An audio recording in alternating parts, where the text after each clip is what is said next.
कहीं ऐसा तो नहीं कि उन नेताओं को ये पता है कि हम इधर रहेंगे तो हम जीतेंगे ही जीतेंगे क्योंकि ईवीएम इधर है, तो ईवीएम का विरोध करने की बजाय ईवीएम का लाभ लेने के लिए उधर खड़े हो गए हैं?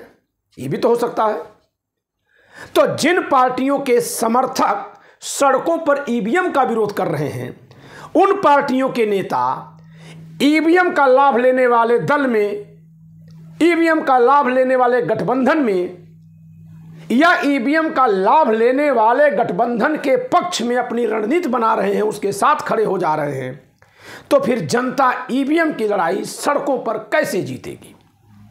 हेलो दोस्तों, आप सभी का the logical Indian YouTube channel में बहुत बहुत स्वागत है।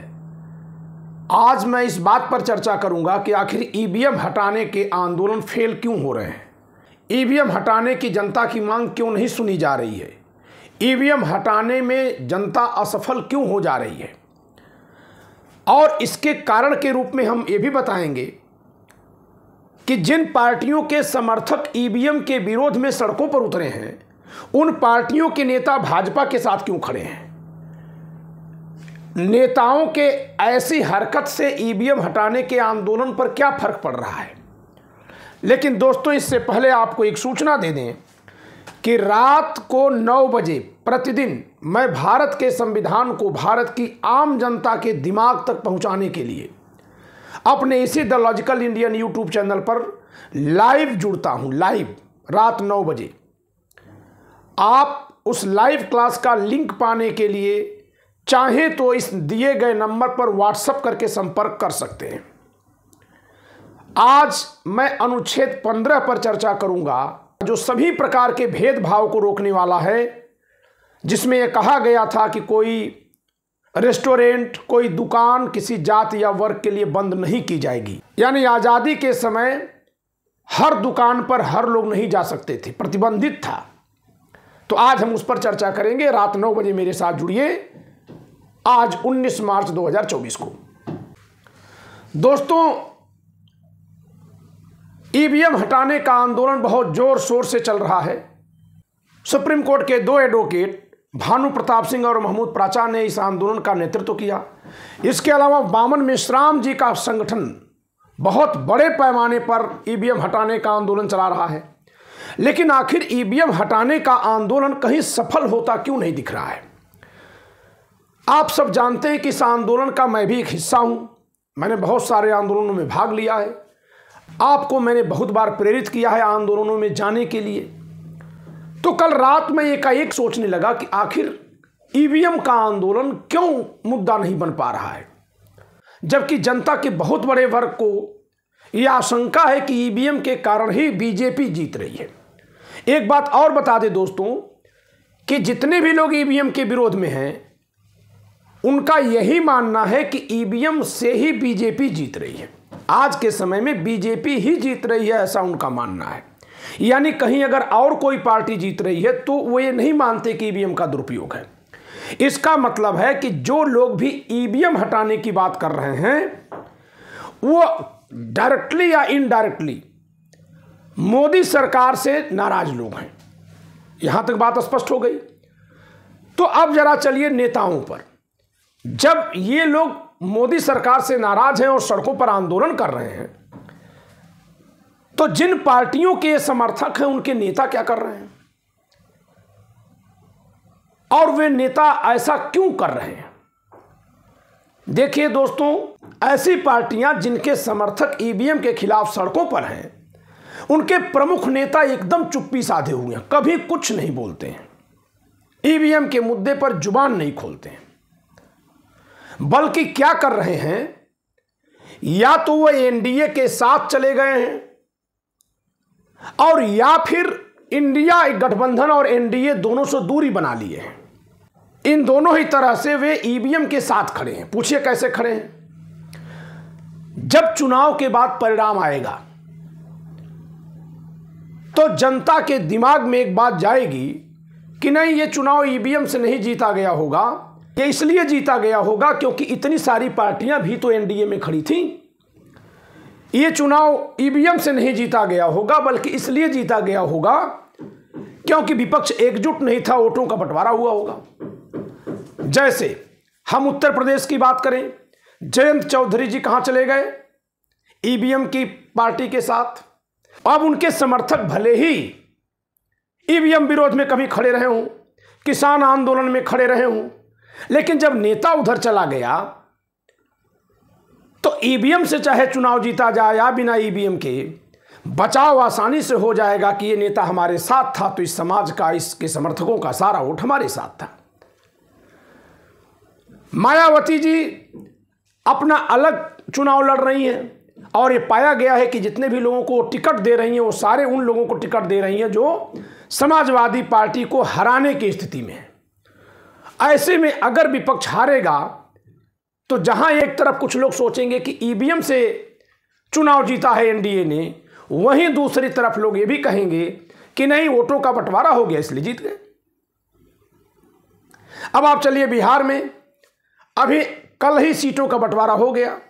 40 में से 17 सीटें भाजपा ने खुद के लिए रखी, 16 सीटें जेडीयू को दे दिया, 5 सीटें चिराग पासवान की पार्टी को दे दिया, 1 सीट जीतन राम मांझी को और 1 सीट उपेंद्र कुशवाहा को। अब अगर ये आप मानते हैं कि नीतीश कुमार के समर्थक, चिराग पासवान के समर्थक, जीतन राम मांझी के समर्थक और उपेंद्र कुशवाहा के समर्थक ईवीएम के खिलाफ आंदोलनों में जाते रहे हैं, तो समर्थक तो आंदोलन में जाते हैं, लेकिन ये नेता कभी ईवीएम के खिलाफ नहीं बोले हैं, बल्कि ईवीएम से लाभ लेने का आरोप जिस पार्टी पर है उसके साथ खड़े हो गए। तो अब अगर वो ईवीएम से भी चुनाव जीत जाएंगे तो भी क्या कोई ये कह पाएगा कि ईवीएम से जीते हैं?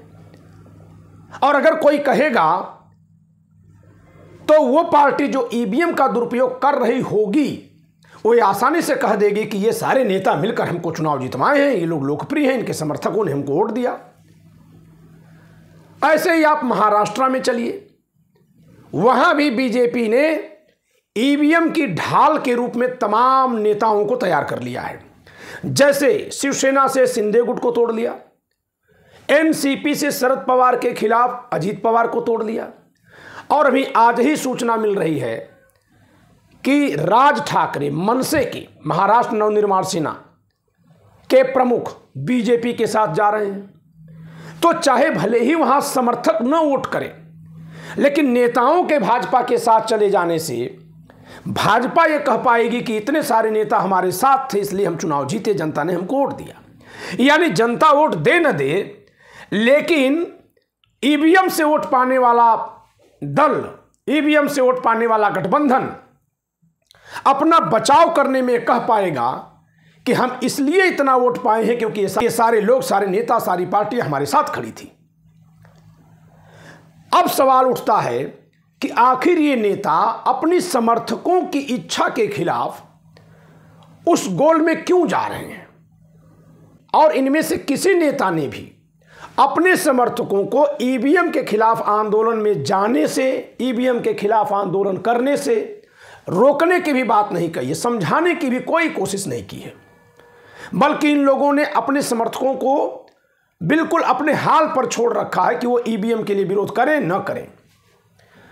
और वो ये जानते हुए भी कि उनके समर्थक ईवीएम का इसीलिए विरोध कर रहे हैं क्योंकि वे बीजेपी को जीतते नहीं देखना चाहते, फिर भी वो बीजेपी के साथ क्यों हैं? अब यहां पर बहुत बड़ी बात मैं कहने जा रहा हूं। कहीं ऐसा तो नहीं कि उन नेताओं को ये पता है कि हम इधर रहेंगे तो हम जीतेंगे ही जीतेंगे क्योंकि ईवीएम इधर है, तो ईवीएम का विरोध करने की बजाय ईवीएम का लाभ लेने के लिए उधर खड़े हो गए हैं? ये भी तो हो सकता है। तो जिन पार्टियों के समर्थक सड़कों पर ईवीएम का विरोध कर रहे हैं, उन पार्टियों के नेता ईवीएम का लाभ लेने वाले दल में, ईवीएम का लाभ लेने वाले गठबंधन में, या ईवीएम का लाभ लेने वाले गठबंधन के पक्ष में अपनी रणनीति बना रहे हैं, उसके साथ खड़े हो जा रहे हैं, तो फिर जनता ईवीएम की लड़ाई सड़कों पर कैसे जीतेगी? अब रह गई बात अदालत की। दोस्तों, हम सब जानते हैं कि अदालत में कोई बात तब सुनी जाती है जब उसके लिए कोई पुख्ता सबूत होता है। हमारे सोचने पर, धारणाओं पर निर्णय नहीं आते हैं। अगर धारणाओं पर कोई निर्णय आता है तो तब आता है जब बहुत मजबूत आधार बन जाता है, बहुत बड़ा जनाक्रोश होता है। ईवीएम के किसी भी आंदोलन में 20 लाख 25 लाख लोग नहीं गए, चाहे भले ही घर में बैठकर लोग सोच रहे हैं कि इससे कुछ हो रहा है, आम जनता में खूब है ये, लेकिन कहीं समूह के रूप में, शक्ति के रूप में प्रदर्शित नहीं हुआ। क्यों नहीं हुआ? क्योंकि यही नेता जिनके समर्थक ईवीएम का विरोध कर रहे हैं, उन्होंने इस आंदोलन को तनिक भी सहयोग नहीं दिया। कांग्रेस के नेता कम से कम PIL लगाने में, रिट लगाने में सुप्रीम कोर्ट में दिखाई दे रहे हैं, लेकिन और पार्टियों के नेता जो एनडीए के साथ खड़े हैं या एनडीए के हिसाब से राजनीतिक बिसात बिछा रहे हैं, पारी खेल रहे हैं, वे तो ईवीएम पर तनिक भी कभी नहीं बोलते, रत्ती भर नहीं बोलते हैं।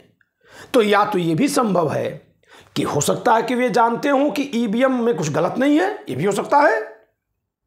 और अगर वो ये जान रहे हैं कि ईवीएम में कुछ गलत नहीं है, या वे मान रहे हैं कि गलत नहीं है, तो सुप्रीम कोर्ट आम लोगों के कहने पर वकीलों के जरिए जो PIL लगती है, उसको उन आम लोगों में फैलाई गई धारणा ही मान रहा है। इन नेताओं को जाकर के अपनी पार्टियों की ओर से चुनौती देनी चाहिए, लेकिन ऐसा ये लोग नहीं कर रहे हैं। तो दोस्तों, आज मैंने इस बात की पड़ताल की कि वे पार्टियां जिनके समर्थक ईवीएम के विरोध में सड़कों पर हैं, वो बीजेपी के साथ एनडीए में या बीजेपी के पक्ष में उसके हिसाब से राजनीतिक पारी क्यों खेल रही हैं। अभी देखिए, बीएसपी यूपी में अलग चुनाव लड़ रही है, सारे ऐसे कैंडिडेट खड़े कर रही है जो इंडिया गठबंधन का वोट काटने वाले हैं। यहां तक कि चंद्रशेखर आजाद रावण को भी सहयोग नहीं दिया है। दूसरी तरफ दिल्ली में चलिए, बीएसपी की सीमा कुशवाहा शामिल हो गई हैं बीजेपी में, और लालगंज आजमगढ़ से बसपा की चुनी हुई सांसद संगीता आजाद भी चली गई हैं भाजपा में। यानी एक तरफ बसपा बीजेपी के पक्ष में ही अपने समीकरण बैठा रही है, और दूसरी तरफ उसके नेता निकल कर भाजपा में जा रहे हैं। तो दोस्तों, ईवीएम की लड़ाई इसी नाते धार नहीं पकड़ पा रही है। मैंने आपसे कल कहा था कि सुप्रीम कोर्ट पर असर तब होता है इस तरह के मामलों का, जिसमें इधर भी सोचा जा सकता है और उधर भी, जबकि उस पर बहुत बड़ा जन आंदोलन में बात उठाई जाए। और बहुत बड़ा जन आंदोलन क्यों नहीं बन पा रहा है? क्योंकि उन पार्टियों के नेता जिनके समर्थक इसका विरोध कर रहे हैं बिल्कुल खामोश हैं, बल्कि ये माना जाए कि या तो ये ईवीएम में गड़बड़ी मानते ही नहीं, या अगर मानते हैं तो उस दल के साथ हो जाना चाहते हैं जहां से जाने पर उनको ईवीएम का लाभ मिल सकता है। ऐसे नेता ईवीएम की लड़ाई को, मुहिम को बहुत धक्का पहुंचा रहे हैं, बहुत कमजोर कर रहे हैं। मेरा यही निष्कर्ष है। आप क्या सोचते हैं कमेंट लिखकर जरूर बताइएगा। इस वीडियो में इतना ही। वीडियो लाइक करिए, शेयर करिए, चैनल सब्सक्राइब न किया हो सब्सक्राइब करिए। एक सूचना के साथ इस वीडियो को समाप्त करूंगा कि रात 9 बजे मेरे साथ YouTube पर संविधान की क्लास में लाइव जुड़िए। जय संविधान।